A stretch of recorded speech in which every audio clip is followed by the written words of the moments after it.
Boa tarde a todos. Vamos agora iniciar o estudo da série psicológica de Joana de Ângeles. Hoje com a temática transtornos contemporâneos. Faz parte aí do capítulo 12 da obra, o penúltimo capítulo deste livro que nós estamos estudando há alguns meses.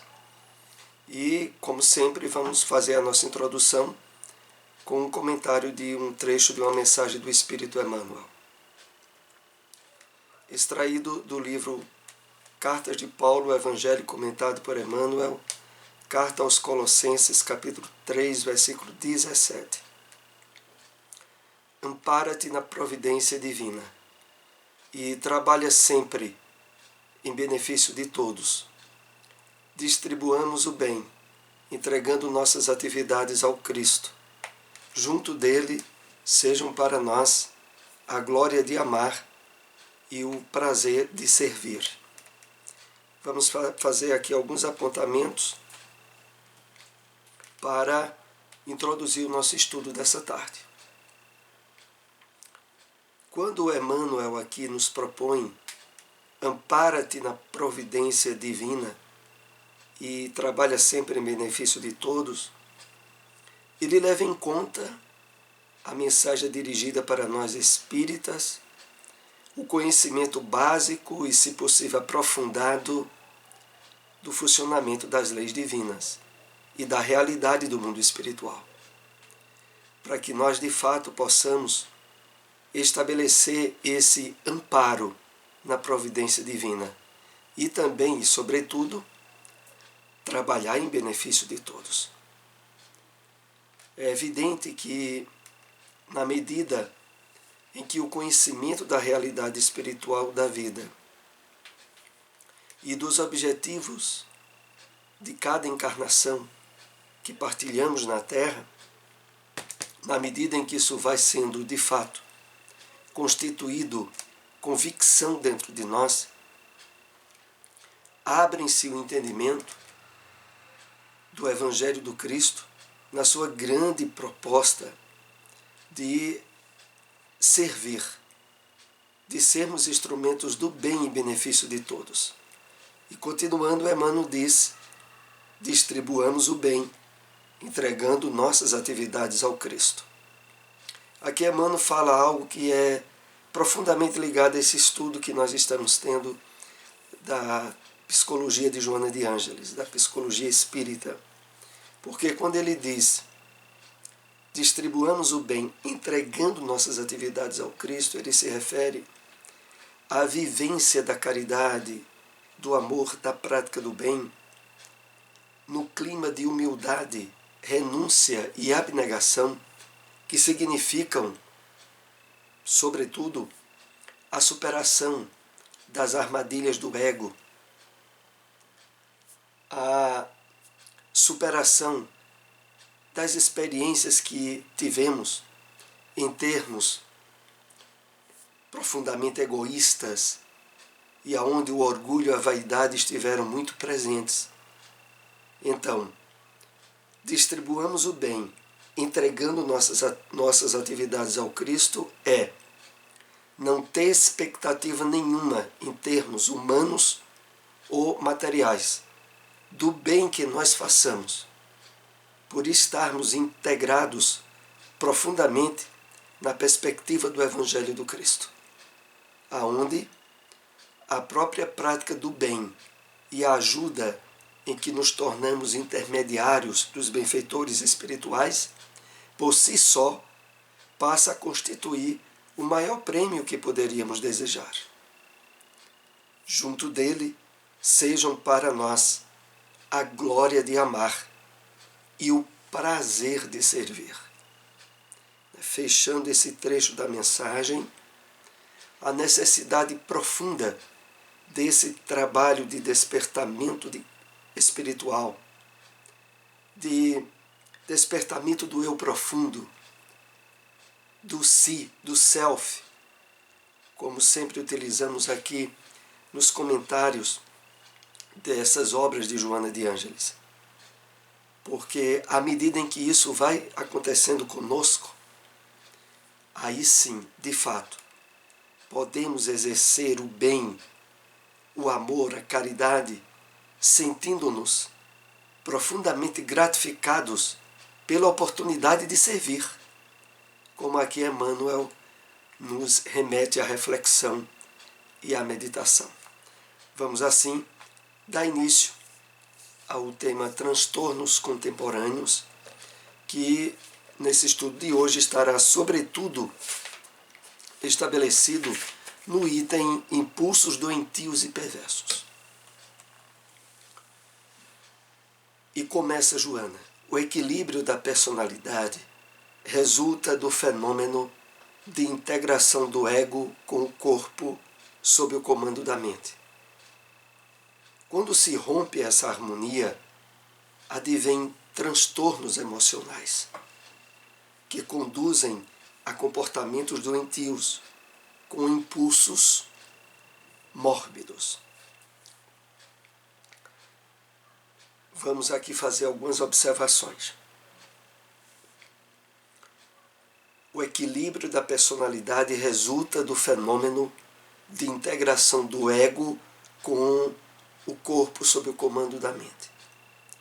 Em cada oportunidade reencarnatória em que voltamos à Terra e recebemos um corpo novo, temos a bênção do esquecimento do passado, a fim de que, nas novas possibilidades, no cérebro novo, na constituição, através das experiências renovadas na existência humana, a formação e o equilíbrio da integração do ego com a experiência nova que o espírito vivencia. Qualquer rompimento em termos abruptos estabelece o surgimento de transtornos emocionais e da instalação de comportamentos doentios, às vezes de difícil tratamento. Lembramos aqui, por exemplo, no surgimento dos processos esquizofrênicos, aonde há uma quebra entre a perspectiva do ego atual e a experiência que está tendo no corpo, e aonde essa quebra, inclusive o próprio significado da palavra esquizofrenia, mente partida, aonde surgem, desde em termos inconscientes,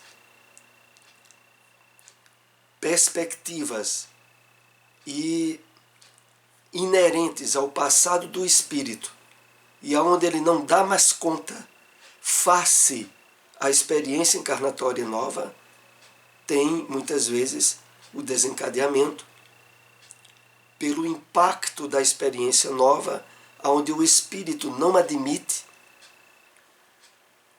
a contemporização com determinados parentes ou com determinada estrutura social em que ele se encontra inserido, e ao atingir determinado ponto clímax de não aceitação pelo espírito, surge os processos esquizofrênicos e de desintegração do ego com a oportunidade encarnatória atual. Bom, prossigamos. Todo o esforço deve ser empreendido a fim de ser mantido o controle da conduta, de forma que as ações voluntárias do ego e as inconscientes do corpo não se oponham, antes convirjam para o equilíbrio do ser integrado. Então, diante da reencarnação e da nova experiência que o espírito está vivendo, o desenvolvimento normal, em termos psicológicos, vai se dando à medida em que há um ajuste na personalidade nova que o espírito se apresenta, na sua estrutura de ego, e a relação social, existencial que ele está tendo agora. Quando aqui diz de forma que as ações voluntárias do ego e as inconscientes do corpo não se oponham. É aquilo aonde o desejo, as atitudes que a pessoa tem, ela realiza através do seu corpo. O problema só se estabelece quando a pessoa se sente dominada por determinadas tendências que surgem no seu comportamento e que vêm de uma necessidade física. Por exemplo, quando se estabelece um vício. Na medida em que o espírito perde o controle sobre o corpo, o ego perde o controle sobre o corpo, face às imposições que o vício agora apresenta, aí nós temos um problema. Enquanto não surgem esses tipos de circunstâncias, tudo está bem. A pessoa, em termos de estrutura psicológica nova, o seu ego, tem ações, desejos e atitudes às quais o seu corpo obedece. E tudo caminha bem. A questão é quando vão surgir os transtornos, como nós iremos ver adiante. O desamor, que decorre do conflito pela falta de harmonia entre o ego e o corpo, a ausência de prazer e emulação para a vida, não permite o direcionamento da afetividade a outrem, produzindo aridez emocional.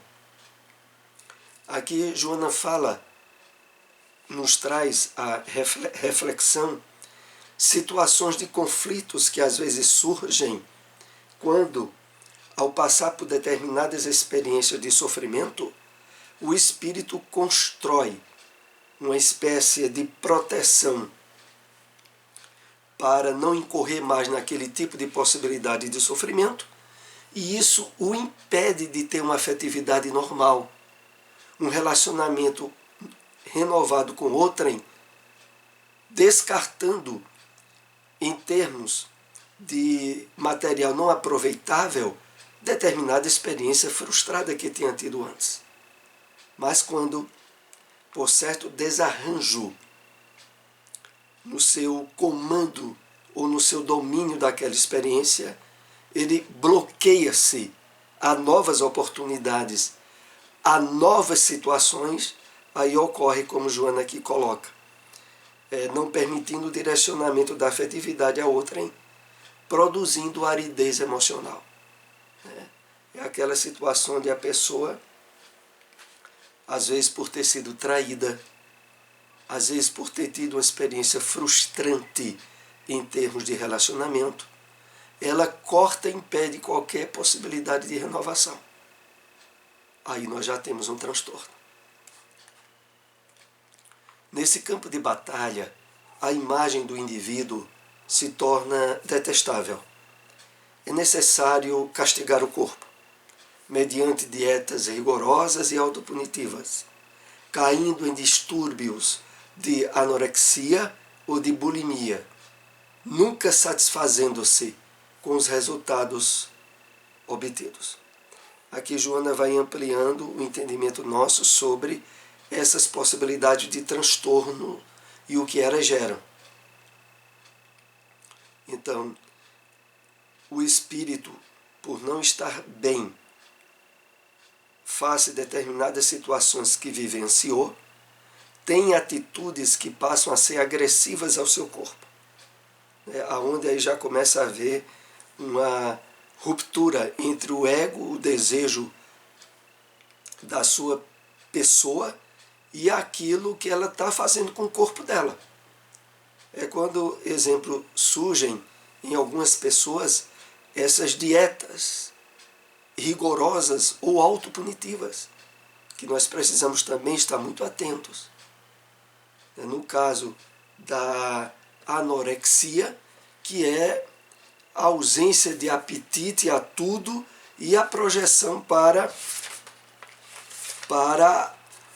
um nível de magreza que todos percebem, mas ela não percebe. Ou a bulimia, que é a vontade desequilibrada de comer muito e não perceber um limite para isso. A perda de identidade decorre da fragmentação da personalidade, causando danos profundos à conduta que se extravia dos padrões sociais aceitos, adotando atitudes grotescas, alienando-se, buscando nas suas fugas aceitação em clãs como hippies, punks, skinheads. Então, essa perda da identidade, e aqui é onde nós somos chamados muito a ter atenção, porque diante da massificação que a sociedade materialista muitas vezes impõe a grupos, a jovens, e nessa forma de massificação, a pessoa perde a identidade dela. Ela é o que o grupo quer, ela faz o que o grupo quer fazer. E nisso surgem, como Joana aqui lembra, essa alienação dos padrões sociais, como uma busca desequilibrada de identificação. O alcoolismo, o tabagismo, o consumo de drogas, o desvario sexual ou a autocastração violenta deterioram o corpo e a personalidade, enquanto o ego implacável se consome nessa luta infeliz. Então, no campo das fugas, através dos vícios e dos desequilíbrios comportamentais, há uma espécie de guerra que a pessoa faz contra ela mesma face o envolvimento com distúrbios nessas áreas. O problema todo é que, normalmente, ao estabelecer-se o desequilíbrio, a pessoa passa a ter uma certa falta de consciência das suas atitudes e do próprio vício que adquiriu.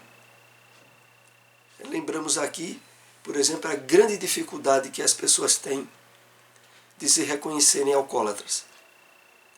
Porque, por exemplo, uma pessoa que todo fim de semana, basta ser todo fim de semana, ela tem que beber bebidas alcoólicas, mesmo que sejam as socialmente aceitas e muito divulgadas, como a cerveja, o vinho. Mas se todo fim de semana ela tem que beber, e se houver um fim de semana que por alguma circunstância aquilo não pôde ser realizado e ela se sente ansiosa, ela se sente com uma certa inconformação, já é sinal de alcoolismo, já é sinal de dependência. E que é necessário o reconhecimento para o possível tratamento. Nesse capítulo surgem as interferências obsessivas compartilhadas, nas quais as antigas vítimas se acercam hipnoticamente, a princípio, e depois, subjugadoramente, apossam-se-lhe do controle mental e corporal. Naturalmente isso acontece. Estabelecido vícios e desequilíbrios de comportamento, a associação invariável com espíritos que comungam com aquele tipo de desequilíbrio. E, sobretudo, espíritos que tenham sido comparsas nossos do passado, aonde poderíamos já ter tido aqueles vícios ou aqueles desequilíbrios, só que na experiência encarnatória atual, nós já estaríamos habilitados a não repetir. Não obstante, ao abrir-se as portas, face determinadas circunstâncias da vida, às vezes tem pessoas que, por exemplo, nunca beberam, até o momento que enfrentaram uma viuvez, ou enfrentaram uma separação conjugal. E quando olha, abriram as portas ao vício. E depois de algum tempo, o estabelecimento da comunhão espiritual obsessiva naturalmente vai ocorrer. E vai ser mais uma dificuldade a ser superada, caso a pessoa mais adiante resolva de fato superar e vencer aquele vício. Então, voltando ao texto, quando diz, nas quais as antigas vítimas se acercam hipnoticamente a princípio, depois subjugadoramente. Então, ocorre muitas vezes de pessoas que foram vítimas nossas por termos levado elas a determinados desequilíbrios, e agora elas estando no plano espiritual, mantendo o mesmo nível de problema, vêm a querer ser as instigadoras do vício em nós agora. A culpa inconsciente proporciona-lhe a sintonia com essas mentes, e o sentimento de autopunição colabora para que ocorra o desastre destrutivo por elas desencadeados e aceito pelo paciente.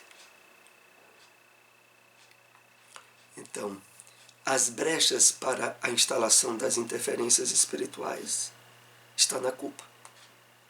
E às vezes a culpa tem mecanismos sutis, inconscientes. É interessante quando, por exemplo, há pessoas que vivenciando uma situação boa, feliz, confortável, por exemplo, dentro de um relacionamento, não obstante, abre portas a se sentir culpada por não merecer aquele tipo de relacionamento, por não merecer tal pessoa. Isso muitas vezes é sutil.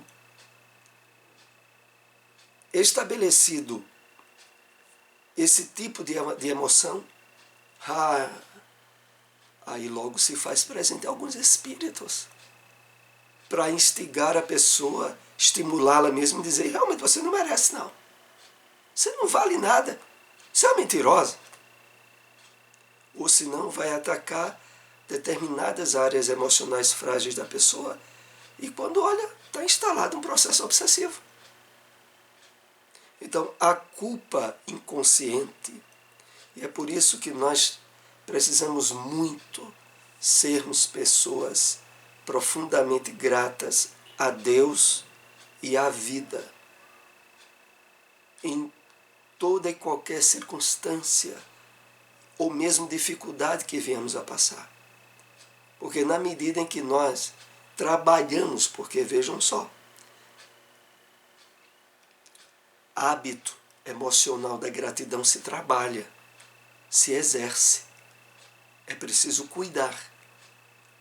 É preciso, muitas vezes, a utilização da prece para nos colocarmos, de fato, como pessoas gratas à oportunidade, à circunstância da vida que está vivendo. Estabelecida emoções de gratidão, de bem-estar, e nós estaremos criando um círculo vibratório de proteção espiritual. Exatamente o oposto do que ocorre quando nós nos sintamos culpados ou tristes. Porque aí as portas são abertas às infiltrações obsessivas. O ser humano é estruturado para alcançar os patamares sublimes da harmonia, programado para a plenitude, o samadhi, o nirvana, o reino dos céus, a perfeição.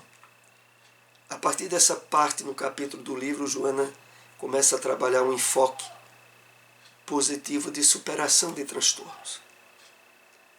Então aqui, quando ela nos lembra de que nós fomos criados para a felicidade, para a sublime harmonia. Esse é o real e o maior objetivo da vida de qualquer um de nós. Mas é preciso estarmos conscientes disso. Estarmos conscientes disso. Aqui, quando ela coloca programado para a plenitude, o samadhi, o nirvana, o reino dos céus, a perfeição, ela, ao colocar essa série de sinônimos da iluminação, que no Oriente muitas vezes é chamada de estado de nirvana, de samadhi, de êxtase, há um propósito psicológico quando ela coloca todos esses sinônimos. É porque nesses sinônimos está tanto a perspectiva espiritual pós-morte, quanto a perspectiva existencial agora, do presente. Então não é só reino dos céus após a desencarnação. É reino dos céus que deve estar se estabelecendo desde a experiência encarnatória em que estamos. Para isso, o trabalho de espiritualização, de despertamento de consciência profunda que nós estamos aqui compartilhando. A busca do prazer o conduz ao encontro da felicidade. Esse equilíbrio entre o psíquico, o emocional e o físico. Quando poderá se libertar das experiências reencarnatórias. Então, há dentro de nós, em termos de semente do Criador, essa busca, né? Joana chama muitas vezes no seu texto de antropotismo divino, ou palavra similar, que é uma necessidade que a criatura tem de conexão com o Criador. Nessa conexão, o psíquico, o emocional, o físico, alinhados, transcendidos os traumas, os complexos, as experiências malsãs do passado, nós estaremos nesse rumo da planificação.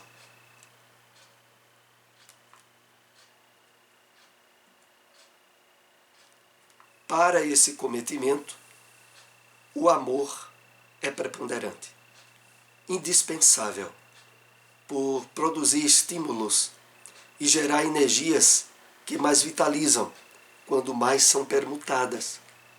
Uma existência saudável caracteriza-se pela expansão do amor. Aliás, não é por outro motivo que esta obra que estamos analisando é amor, imbatível amor. Então, para esse cometimento, para alcançar a felicidade, o nirvana, o reino dos céus, o amor é preponderante, indispensável, para produzir estímulos e gerar energias que mais vitalizam. Mas é evidente que no mundo de provas e expiações como é a Terra, onde a maioria dos espíritos agonizam no egoísmo, na vaidade, no orgulho exacerbados, o exercício e a prática do amor tem ausência de bases. E por isso, o conhecimento da vida espiritual como proposta indispensável para todos nós na construção dos alicerces que irão nos dar apoio à vivência do amor, do bem, da caridade, mesmo no mundo de provas e expiações, de forma planificadora, sem altos e baixos e sem frustrações. Mas para isso, precisamos, ao máximo, estarmos conscientes da nossa essência maior, o espírito imortal, que entra no corpo e sai do corpo sem sair da vida. Essa consciência de imortalidade é base para que possamos, no mundo de provas e expiações, vivermos a plenitude do amor que o Evangelho do Cristo convida.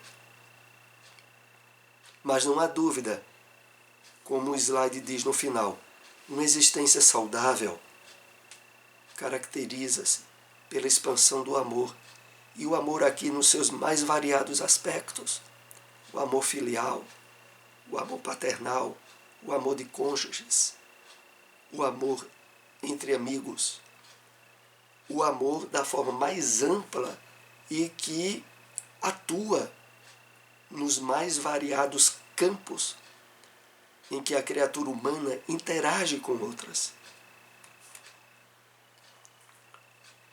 E o amor é o amor, o antídoto das doenças modernas, decorrentes da massificação, da robotização, da perda do si, porque é a alma da vida, movimentando o universo e humanizando o princípio inteligente, o espírito, no processo de conquista da angelitude.